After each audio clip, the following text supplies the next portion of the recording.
Hey guys! I know I always get lots of questions about how my hair is looking so great every day. Everybody's always like, how'd you get up so early to do your hair? How do you look so great? What are your secrets? And let me fill you in on one. I am extremely lazy. My snooze button is my best friend. I will do almost anything to get out of actually having to get up earlier in the morning just to look better. So I've got some tips and tricks on how to make it look like you tried, even when you wanted to get out of bed 5 minutes before you had to be somewhere. And I called it my Lazy Girl's Guide to Looking Cute, aka Surviving High School. So let's get started. Sometimes, most of the time, it can be an absolute challenge to get out of bed and do your hair in the morning. I find that the snooze button is awesome, and lazy, messy buns are appealing, and that's pretty much the gist of most high school girls. However, when it comes to school, I at least like to feel and look put together. I know that there are lots of people who will argue about, you don't have to look put together, it's fine, just, do you, wake up, look like whatever, who are you trying to impress?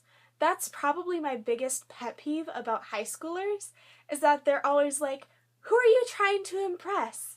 I'm not trying to impress anyone. I just know that scientifically, if you look better and feel more confident in the way you look, you're gonna be more awake and more willing to participate in school. Fun fact, get up, do your hair. One of my favorite tricks to making sure that your hair will be done in the morning is to do it the night before. I don't know about you guys, but I love to shower at night.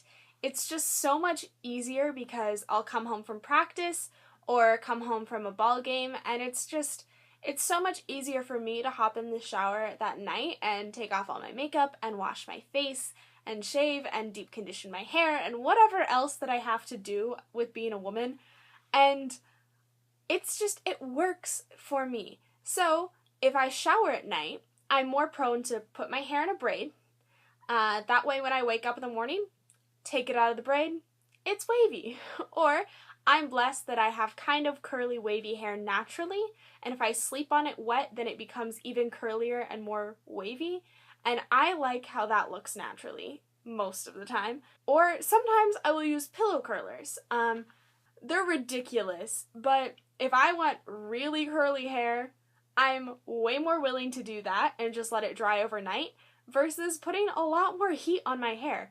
Especially since I'm trying to grow my hair out, I'm trying to be as nice to it as physically possible. I do not want to anger this beast. If I'm not going to shower at night, I will curl my hair or straighten my hair the night before. Most of the time, I curl it the night before because if I straighten it, well, I don't really like my hair that straight anyways. I feel like I need the volume of something happening up here.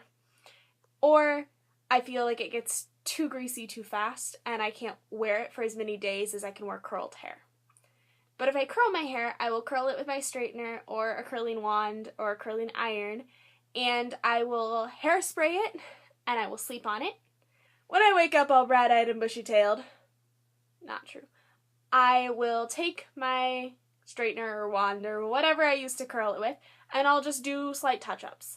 That way it saves me a lot more time in the morning for having to actually take care of everything, and it works. My second hair tip is do not be afraid of braids. When I was younger, I had hair down to my waist, and it was long and kind of curly and kind of wavy, and I lived in western Kansas, and the wind, I don't know if you've ever been to western Kansas, but the wind is crazy. So when I was younger, my mom would braid my hair a lot just because it was easier to keep it detangled. I don't know, I guess I wore braids a lot when I was younger, so now when I wear braids, I'm like, I feel like I'm 6. Especially if I wear like 2 French braids, I'm like, what am I? Like 5? Yes, maybe, sometimes. I don't know. There are tons of ways to braid your hair that don't have to make you feel like a very small child. And some of those ways are doing the Dutch braid that I've done in a previous tutorial that I will link down there. Or fish braid, like fishtail braids, or like French braiding, or any other type of braid that you could ever imagine, like lace braids or waterfall braids. I'm not very good at waterfall braids, but they look so cool, especially if your hair has lots of different colors and textures. Like it looks really cool. I just can't do it. Beauty things I suck at. Let me know if you guys want to see a video of that, because there's a list. But if you learn how to braid, you can find so many things that you can do with your hair. It's all a preference thing, but trying new things can sometimes open your eyes to a new experience. Hair, makeup, fashion, it's all fun and learning and experiencing new things, so don't feel bad if you're not getting it right away.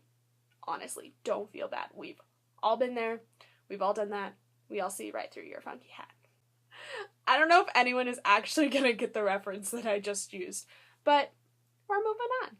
It's okay. Something that I have done kind of recently, and in no ways am I trying to tell you that you should do your hair in a way that someone else likes. Like, always do it the way that you like and that you feel confident and beautiful.